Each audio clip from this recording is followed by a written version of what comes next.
Welcome back to Haunted World, where we delve into the chilling and mysterious realms of true crime. Today, we're embarking on a journey through a case that is not only filled with unexpected twists, but also reveals the darker sides of human nature. This is the story of Sharon Marshall, a tale woven with secrets, betrayal, and tragedy that feels as if it were ripped straight from the pages of a suspenseful thriller. But rest assured, every detail is rooted in reality. Our story begins in 1975, when a young girl named Suzanne Marie Savakis was just around 5 or 6 years old. She had a mother, Sandra Sandy Chipman, and 3 siblings. At the time, her mother was struggling financially and made a decision that would ultimately change all of their lives forever. She married a man named Franklin Delano Floyd. Floyd presented himself as a caring stepfather, but in reality, he was a convicted criminal with a dark and violent past. He had already spent time in prison for a string of offenses, including sexual assault, attempted kidnapping, and bank robbery. But Sandra had no idea about the true nature of the man she had just married. Shortly after their marriage, Sandra was sentenced to 30 days in jail for writing bad checks. When she was released, she returned home, only to find that her children were gone. Franklin Delano Floyd had disappeared with all of them.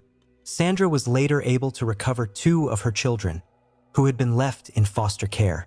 But her eldest daughter, Suzanne, was never seen by her family again. Franklin had taken her, and from that moment on, he controlled every aspect of her life. For years, Suzanne lived under different names. The most well-known alias she was forced to use was Sharon Marshall. Floyd raised her as his own daughter, moving frequently to avoid suspicion. Despite the horror she was living in, Suzanne, or Sharon as she was known, was incredibly intelligent and ambitious. She excelled in school and even won a full scholarship to Georgia Tech to study aerospace engineering. But she never got to follow her dreams. The man who had stolen her life made sure she would never escape. Instead of letting her go to college, Floyd forced her into a life of crime and exploitation. By the late 1980s, he had relocated with her to various states, making her work as an exotic dancer. He controlled her completely, making sure she could never run away. During this time, Sharon became pregnant and gave birth to a son named Michael Hughes. The identity of Michael's biological father remains uncertain, but what is known is that Franklin Delano Floyd claimed the boy as his own. In 1990, Sharon Marshall was living under yet another identity. This time, she was known as Tanya Hughes. She was married to a man named Clarence Hughes, though it is believed this marriage was arranged by Floyd to further cover his tracks. On April 30th, 1990, Tanya was found gravely injured on the side of a highway in Oklahoma City. She had been hit by a car in what initially appeared to be a tragic accident. However, the circumstances surrounding her death raised many questions. Doctors quickly realized that she had suffered severe injuries before the accident, injuries that suggested she had been beaten. Witnesses also reported seeing Franklin Delano Floyd acting suspiciously near the scene. 2 days later, Tanya Hughes, who was actually Suzanne Marie Savakis, died in the hospital. She was only in her early 20s. At her funeral, Floyd showed up with their son, Michael, but something was off. He barely seemed upset about her death. Instead, he acted controlling and aggressive, trying to prevent anyone from asking too many questions. When people from the community began looking into her past, they made a chilling discovery. Tanya Hughes, the woman everyone thought they knew, did not exist. There were no official records of her before a few years prior. The real question was, who was she? Following Sharon's death, Floyd took Michael Hughes and went on the run. Eventually, the authorities caught up with him in 1994, and Michael was placed in foster care. By this time, investigators had begun piecing together the puzzle of Sharon's true identity. But before they could get answers, Floyd did something unimaginable. In September 1994, he walked into Michael's elementary school in Oklahoma with a gun. He forced the principal into a car at gunpoint, demanding that he drive him to where Michael was being kept. Once they arrived, he took Michael and vanished. The boy was never seen again. Years later, Floyd finally confessed to what happened. He admitted to murdering Michael shortly after the kidnapping, claiming that he wouldn't have been a normal child anyway due to his upbringing. It was a heartbreaking end for the little boy who had already lost so much. During their investigation, authorities discovered that Floyd was also connected to another murder. In 1989, a woman named Cheryl Nkomeso, a co-worker of Sharon's at a strip club, had gone missing. Her skeletal remains were later found near a highway in Florida. In 1995, a crucial piece of evidence linked Floyd to her death: an old briefcase containing photographs of Cheryl being brutally beaten. The evidence was undeniable. Floyd was charged with her murder and sentenced to death. It wasn't until years later that DNA testing officially confirmed that Sharon Marshall was actually Suzanne Marie Savakis, the little girl who had been stolen decades earlier. Franklin Delano Floyd remained on death row in Florida for years until he died of natural causes in January 2023. This case is one of the most disturbing and heartbreaking true crime stories of all time. A little girl was stolen from her family, forced to live under false identities, manipulated, and abused for her entire life. Even after her death, it took decades for the truth to come to light. And what makes it even more terrifying, cases like this still happen today. If you found this story disturbing, make sure to subscribe to Haunted World for more cases like this. And remember, sometimes the scariest stories aren't the ones from horror movies. They're the ones that actually happened. This case feels like suspenseful thriller but rooted in reality. 5 bodies, 5 young lives cut brutally short. A killer who didn't just murder, he played with his victims. And a college town that would never sleep soundly again. This is the story of the Gainesville Ripper. On August 24, 1990, a Friday night in Gainesville, Florida, students laughed, drank, made plans for the weekend. But in one small apartment just off campus, 2 roommates had no idea they were being watched. Sunja Larson, 18 years old, bright, ambitious, just starting her freshman year at the University of Florida. Christina Powell, 17, her best friend. They'd only lived together for a few weeks. They still had unpacked boxes in their rooms. They never saw him coming. The killer slipped in through the sliding glass door. No forced entry, no struggle, just silence. And then, the unthinkable. When police arrived the next morning, they found a scene so horrific, even seasoned detectives froze. The girls weren't just killed. They were posed, displayed, as if the killer wanted them to be seen. And the worst part? He wasn't done. 3 days later, another apartment, another pair of students. Tracy Poles, 23, Manuel Tabawada, 23, friends, just gone. The same method, the same brutality, the same staging. This wasn't just murder. This was a performance. And the audience? Everyone who dared to look. The city erupted in terror. Students fled campus. Parents demanded answers.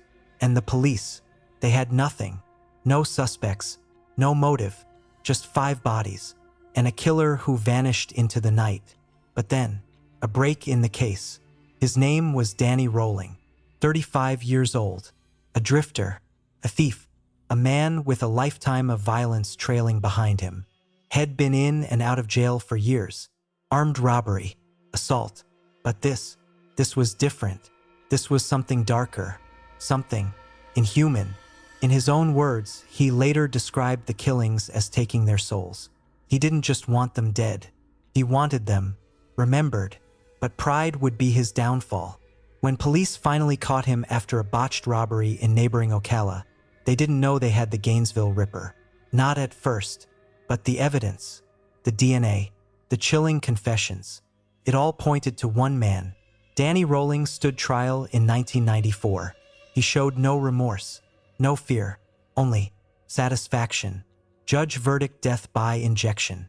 And on October 25, 2006, the state of Florida made sure he never killed again. 5 innocent lives, a killer who walked among them, and a question that still lingers in the humid Florida air. Was Danny Rolling truly alone that summer? Or was there something, or someone, else lurking in the shadows? The case is closed, but the fear. Sunday evening in Sarasota, Florida. 11-year-old Carly Brucia had spent the day with a friend and was on her way home, just a short walk. Nothing out of the ordinary, but someone was watching. And then it happened. A security camera at a car wash captured the last few moments of Carly's freedom. A grainy black and white image, a man in a uniform, approaching, speaking to her, reaching out. And then she was gone. This is the story of a crime that shook the nation.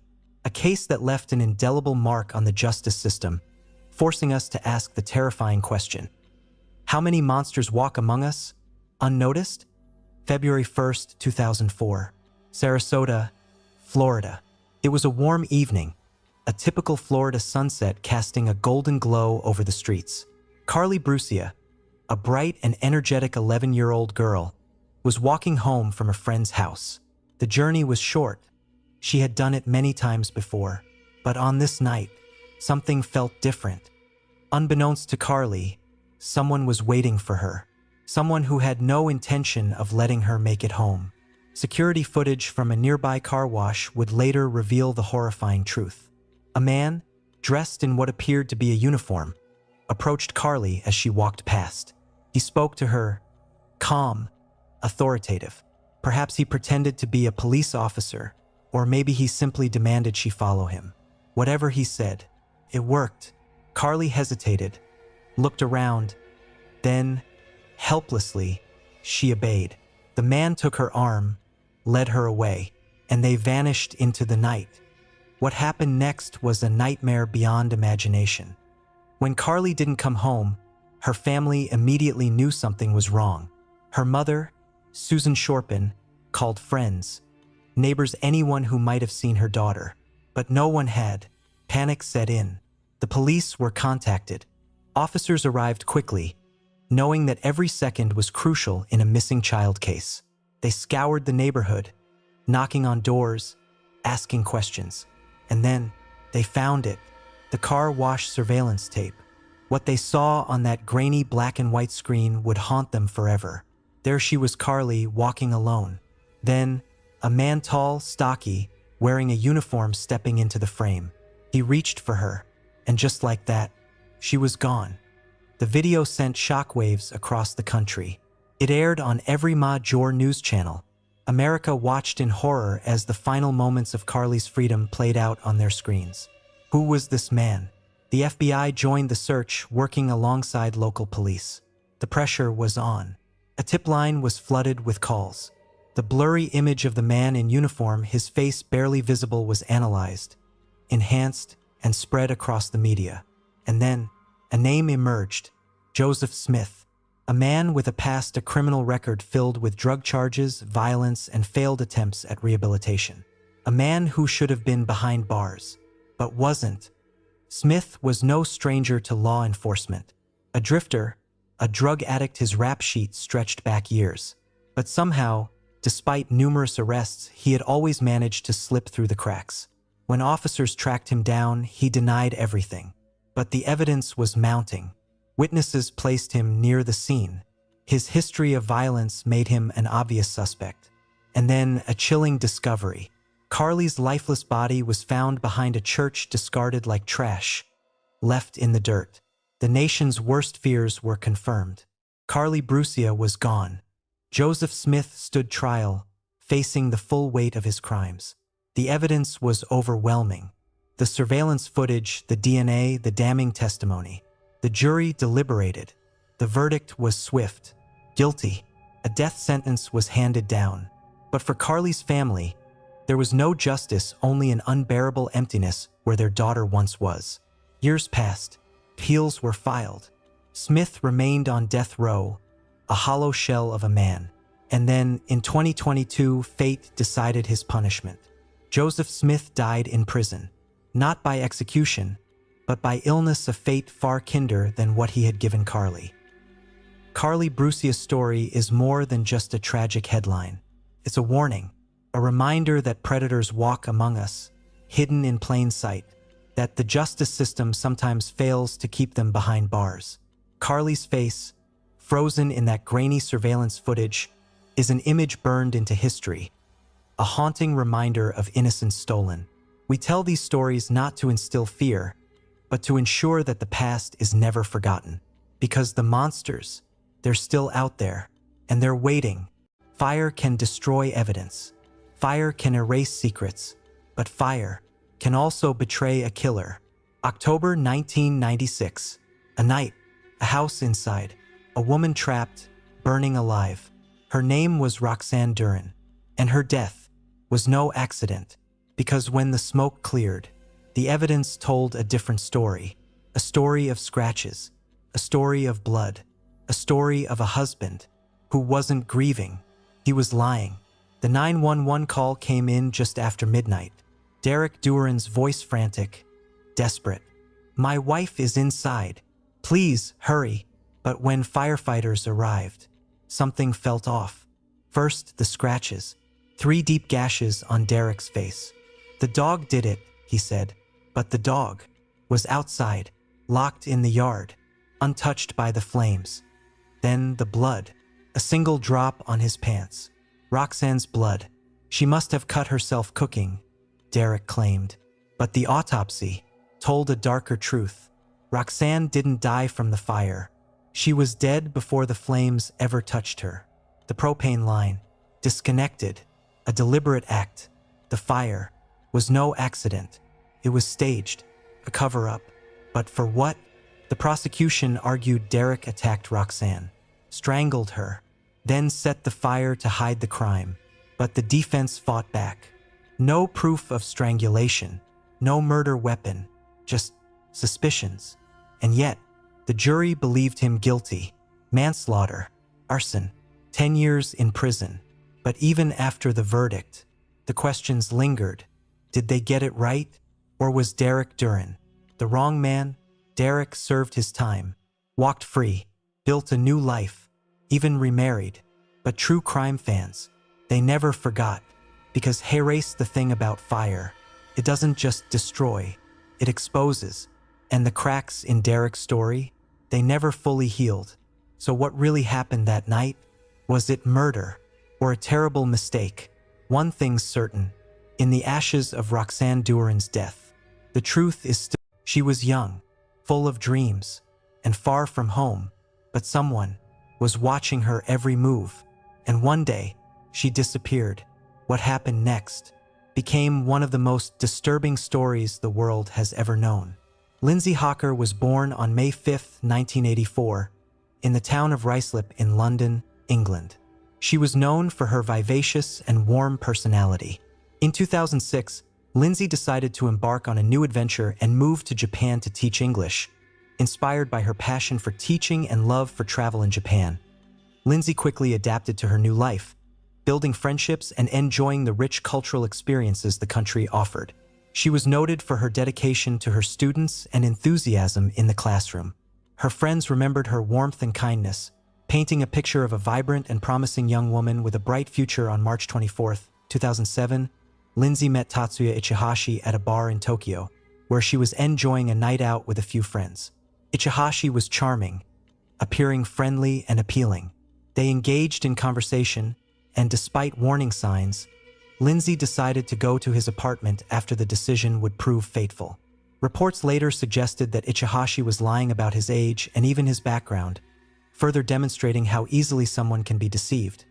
Masking true intentions behind a facade of charm, friends began to grow concerned when Lindsay did not return home the following day. She was expected to attend a gathering with friends but never showed up. Panic set in when her friends reported her disappearance to the police. The initial response included reviewing security footage from the area, which revealed Lindsay leaving the bar with Ichihashi days past. The local community, alongside the authorities, intensified their search efforts. Missing posters featuring Lindsay's face were plastered across Tokyo, drawing public attention, and the investigation quickly focused on Ichihashi as the prime suspect. Police discovered that he had gone into hiding after Lindsay's disappearance. His actions in the following days included suspicious behaviors, such as avoiding contact and attempting to dispose of evidence. Lindsay's friends, family, and the local community remained hopeful yet increasingly anxious. The media spotlight intensified as the search operations ramped up, showcasing the concern of a nation that prided itself on safety and security. On March 30th, 2007, a breakthrough came when authorities discovered Lindsay's body buried in a bathtub filled with concrete on a property in Ichihashi's father's home, located in Chiba Prefecture. The cause of death was determined to be asphyxiation, leading to widespread outrage, and the discovery was heartbreaking for Lindsay's loved ones, transforming public interest into a deep expression of grief. The tragedy of her violent death overshadowed the vibrancy she had brought to those around her, serving as a stark reminder of the potential shadows lurking even in safe places. With Ichihashi now officially a fugitive, an international manhunt was initiated. He made headlines as he evaded authorities for more than 2 years.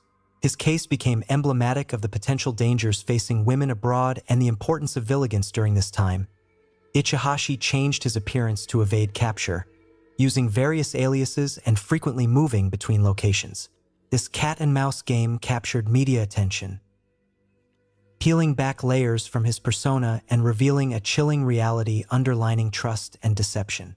In 2009, Ichihashi was finally apprehended when he tried to seek medical assistance after an injury sustained during an attempted robbery. At this point, he was recognized because of the widespread media coverage and the details released about his appearance following his arrest. The trial began in 2011. It was marked by the emotional testimonies of Lindsay's friends and family, highlighting her kindness and potential future. Ichihashi's defense claimed the killing was an accident, a claim met with disdain by those who knew Lindsay. Ultimately, Ichihashi was convicted of murder and sentenced to life in prison, bringing some closure to Lindsay's family and friends, though the heartbreak remained. Lindsay Hawker's tragic case had profound effects, raising awareness about safety and crime against women, especially expatriates living abroad. It inspired discussions about the importance of caution and personal safety, compounding broader dialogues around violence and victim. Her case is often cited in discussions about the risks faced by travelers and foreign workers worldwide, emphasizing that vigilance is a critical need, irrespective of perceived security in one's surroundings. The memory of Lindsay Hawker lives on, not just in her family and friends, but in the lessons gleaned from her tragic story. The life and untimely death of Lindsay Hawker remind us of the fragility of life and the importance of vigilance. 1984. 9-year-old Christine Jessup steps off her school bus, her red hair bouncing in the autumn sun. She waves goodbye to her friends and vanishes into thin air. For 3 agonizing months, her family begged for answers. Then, on New Year's Eve, a gruesome discovery. Christine was found brutally murdered, stabbed, assaulted, left in a field 50 kilometers from home. And the man they blamed? Her own neighbor, a quiet, eccentric man named Guy Paul Morin. But was he really the killer? Or was this one of Canada's most shocking wrongful convictions? The police were desperate. A child killer was on the loose and the pressure was crushing. Then a lead. Christina's mother, Janet, mentioned a name: Guy Paul Morin. Morin was different, a musician, a loner, and in the eyes of detectives, the perfect suspect. But Morin had an alibi. He was at work. His co-workers vouched for him. The evidence? Flimsy. Yet they charged him anyway. The first trial ended in acquittal. The jury didn't buy it, but the Crown wasn't done. They appealed and got a second shot. Morin was sentenced to life, an innocent man, locked away for a crime he didn't commit. But then, science stepped in. New DNA testing proved it. The semen on Christina's clothes didn't match Morin. He was innocent. After 18 months in prison, the truth set him free. But if Morin didn't kill Christine, who did? For 36 years, the case went cold. Then a breakthrough. Investigators turned to genetic genealogy, tracing DNA through public databases. Hoover was a family friend. He knew Christine. He was at her funeral. And in 2015, he took his own secrets to the grave. Why did police ignore Hoover? Did tunnel vision blind them? Or was there something darker at play? The Kaufman inquiry exposed shocking police failures, coerced witnesses, junk science, a system hungry for a conviction at any cost. Sunset over Christina's grave. A single rose rests on the headstone. Christine Jessup's case changed Canadian law, but her killer never faced justice, and Morin never got back what was taken. And sometimes, it hides in plain sight, What do you think? Did Hoover act alone? Were there others involved? Drop your theories below. 5 bodies, 1 killer, and a family secret so dark. This was the night the Lynn family vanished. By sunrise, 5 bodies would be found, bodies beyond recognition. 3:17 a.m., July 18, 2009. The last time anyone would see the Lynn family alive. Not a gun, not a knife. Something quieter, something intimate. When police arrived, they found all the doors locked, windows secure, no signs of forced entry, just 5 bodies arranged like broken dolls. The killer didn't just murder them, he tucked them in afterward. This is the story of the Lynn family murders, a crime so brutal, so calculated that it... Before the tragedy, the Lynn family were known in their community as hardworking, respectable, and kind. They had built a life many envied, successful, close-knit, and loved by their neighbors. Min Lin, the father, was admired as a dedicated family man. His wife, Lily, was described as gentle, caring, and devoted to her children. Their 2 young boys, Henry and Terry, were bright, full of promise. It was July 18, 2009. Just after 9 a.m., one of the Lynn family's relatives approached the house. Wife managed hadn't opened that morning. Customers waiting for their newspapers found the shutters closed. Something was wrong. As she stepped, no answer. She knocked again. Still nothing. Finally, she entered, and what she saw inside would remain etched in her memory forever. Room by room, the house revealed its horror. 5 bodies, lifeless.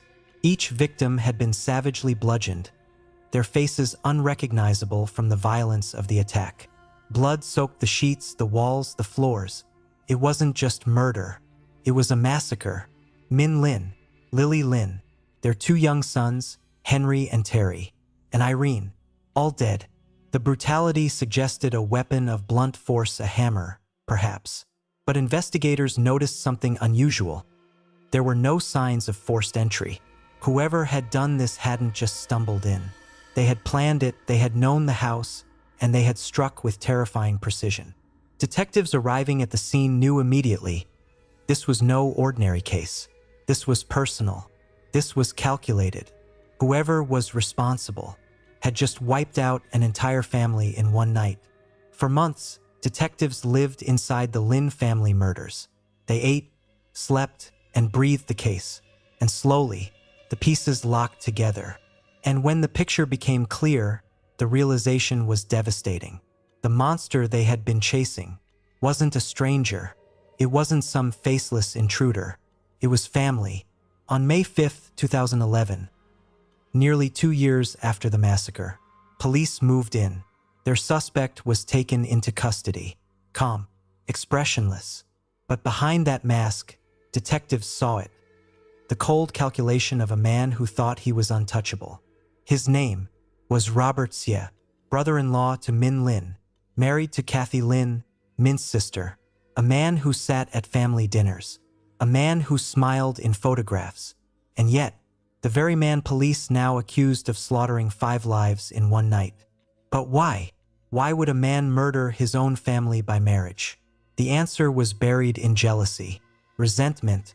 Xie had lived in the shadow of Min Lin's success, his thriving business, his respected place in the community, his close-knit family, while Robert struggled, bitter, humiliated. That bitterness had grown into hatred, and in the darkness of July 17, 2009, he acted on it. The trial was long, painstaking. The trial was long, painstaking. Years of evidence, witnesses, and forensic testimony. The defense fought hard, insisting there was no direct proof, no weapon, no clear link tying Robert Xie to the killings. But the prosecution painted a chilling picture. The DNA evidence, the inconsistencies in his alibi, the strange behavior after the murders, and most of all, the motive that burned beneath the surface, jealousy so consuming, it had driven him to erase an entire family. The jury listened, the nation watched, and finally, after one of the longest trials in Australian history, the verdict was read. Robert Xie, guilty of 5 counts of murder, sentenced to life imprisonment, no chance of parole. He would never walk free again. For the surviving relatives, there was no victory. No sentence could undo the horror of that July morning. But there was truth, and there was justice. The Lin family murders left scars far beyond one household, a community's sense of safety shattered, a family name forever tied to one of the most brutal crimes in Australian history. And the lesson? That evil doesn't always come from the shadows outside. Sometimes it sits at the table, smiles in your photographs, calls itself family. The house on Boundary Road stands silent now, but the echoes of that night remain, a reminder that behind closed doors, the darkest secrets can hide in plain sight.